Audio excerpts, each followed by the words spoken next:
नमस्कार जय जगन्नाथ। आज आसतु अन्य एक कहानीटी शुणा जार ना हूँ क्षीरचोरा गोपीनाथ रहस्य व तार उत्पत्ति। ताहले आसतु कहानीटी संपूर्ण पढ़ा आ विषय किछि जानिबा। ओडिशार बालेश्वर जिलार रेमणा एक छोट पवित्र स्थान, किंतु एही माटीरे लुचि रही भक्तिर एमिति एक अद्भुत कहानी जहाँ शुणिले मनरे गोटे प्रश्न उठे, भगवान कौन निज भक्त पाई निजे चूर हो पारती? हाँ, रेमुणार गोपीनाथों सह जड़ित अच्छी एमिति एक भक्तिमय घटना जो भगवान को मिलला एक अद्भुत नाम क्षीरचोरा गोपीनाथ।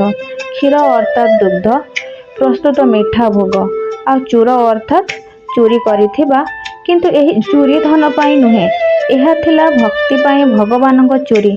केबे किपरि घटिला यही अद्भुत घटना? गोपीनाथ मूर्ति रेमणा को किपरि आसिला?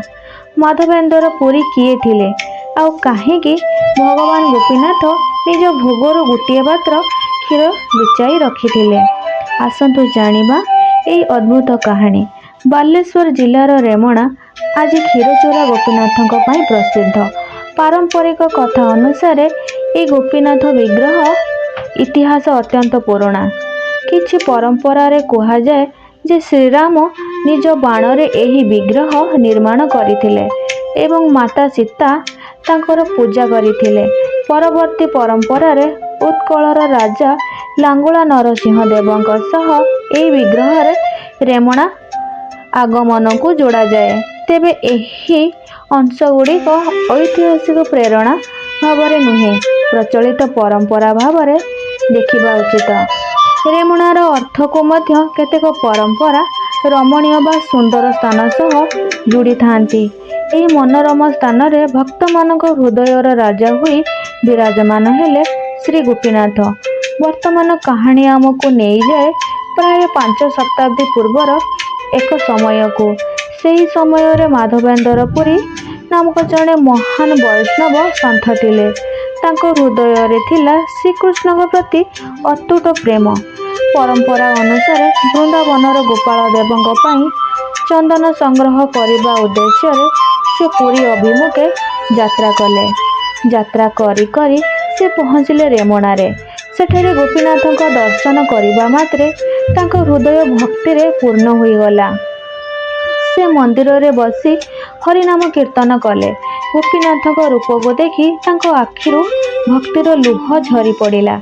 माधवेंद्र पुरी मंदिर रे थिला बेले जड़े पुजारी ठारू जानिले जे गोपीनाथ को प्रतिदिन संध्या रे विशेष क्षीर भोग लगी थाए।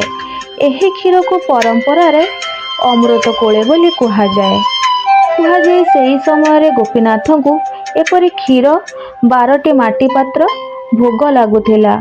माधवेंद्र पुरी भाविले जदि यही क्षीर स्वाद जानी पारंती तेबे मोर गोपालଙ୍କ ପାଇଁ एही भले भोग प्रस्तुत करि परिबी। एहा तांको निज ପାଇଁ लोभ नथिला। तांको मनरे थिला मोर प्रभुଙ୍କ भल भोग देबी। किंतु से निजे कहा को क्षीर मागिले नहीं, कारण से भाविले मो भगवान को भोग निज ପାଇଁ किपरि मागिबी। माधवेंद्र पुरी क्षीर मागिले नहीं। से मंदिर छाड़ी एक निर्जन स्थान को चली गले। सेठारे बसी हरिनाम जप करने को लगिले। किंतु तांको मनरे एक भाव रहीगला, जदि मते अल्प क्षीर मिली थांता तेबे ताहार स्वाद जानी गोपालଙ୍କ ପାଇଁ एही भली प्रस्तुत करि पारि थांती। परे से निज मनर एही इच्छा को मध्य त्याग करदेले। एपटे मंदिर रे गोपीनाथଙ୍କ भोग लगिला। पूजा समाप्त हैला। पूजारी मंदिर काम सारी विश्राम नेले। किंतु सही राति रे घटिला अद्भुत घटना। राति गभीर हो जाई थाए। मंदिर नीरव। पूजारी निद्रा रे थिले। हठात तांको स्वप्न रे गोपीनाथ प्रकट हेले। परंपरा अनुसार गोपीनाथ कहिले, उठ, मोर जने भक्त मंदिर बाहर अछंती। तांको नाम माधवेंद्र पुरी। पूजारी आश्चर्य होई गले। पुणी गोपीनाथ कहिले, मु तांको पई गोटे पात्र क्षीर लुचाई रखिजे, ताहा नहीं मोर भक्तों को दियो। यह शुणी पूजारी निद्रारू उठी पड़िले। से तुरंत मंदिर को गले ଏବଂ ପରମ୍ପରା କହେ ଗୋପୀନାଥଙ୍କ ବସ୍ତ୍ର ପଛରେ ଗୋଟିଏ ପାତ୍ର କ୍ଷୀର ଲୁଚାଇ ରହିଥିଲା। ପୂଜାରୀ ପାତ୍ରଟି ହାତରେ ଧରି ରାତିରେ ମାଧବେନ୍ଦର ପୁରୀକୁ ଖୋଜିବାକୁ ବାହାରିଲେ। ସେ ଡାକିବାକୁ ଲାଗିଲେ, ମାଧବେନ୍ଦର ପୁରୀ କିଏ? ଆପଣଙ୍କ ପାଇଁ ଗୋପୀନାଥ କ୍ଷୀର ପଠାଇଛନ୍ତି। ମାଧବେନ୍ଦର ପୁରୀ ଏହା ଶୁଣି ଆଗକୁ ଆସିଲେ। ପୂଜାରୀ ସମସ୍ତ ଘଟଣା କହିଲେ। ମାଧବେନ୍ଦର ପୁରୀଙ୍କ ଆଖିରୁ ଲୁହ ଝରି ପଡ଼ିଲା। ସେ ବୁଝିଗଲେ ଭକ୍ତ ମାଗି ନଥିଲେ, କିନ୍ତୁ ଭଗବାନ ଭକ୍ତର ମନ ବୁଝିଥିଲେ। ଏହି ଘଟଣା ପରେ ଗୋପୀନାଥଙ୍କ ନାମ ହେଲା କ୍ଷୀରଚୋରା ଗୋପୀନାଥ, ଅର୍ଥାତ୍ ଭକ୍ତଙ୍କ ପାଇଁ କ୍ଷୀର ଚୋରି କରିଥିବା ଗୋପୀନାଥ। ଏଠି ହିଁ ରହିଛି ଏହି କାହାଣୀର ସବୁଠାରୁ ବଡ଼ ରହସ୍ୟ। ଭଗବାନଙ୍କ ପାଖରେ କ'ଣ କିଛି ଅଭାବ ଥିଲା? ସେ ଚାହିଁଥାନ୍ତେ ତେବେ ହଜାର ହଜାର ପାତ୍ର କ୍ଷୀର ସୃଷ୍ଟି କରିପାରିଥାନ୍ତେ। ତାହେଲେ ଗୋଟିଏ ପାତ୍ର କ୍ଷୀର କାହିଁକି ଲୁଚାଇଲେ? କାରଣ ଭଗବାନ ଭକ୍ତର ମନର ଭାଷା ବୁଝନ୍ତି।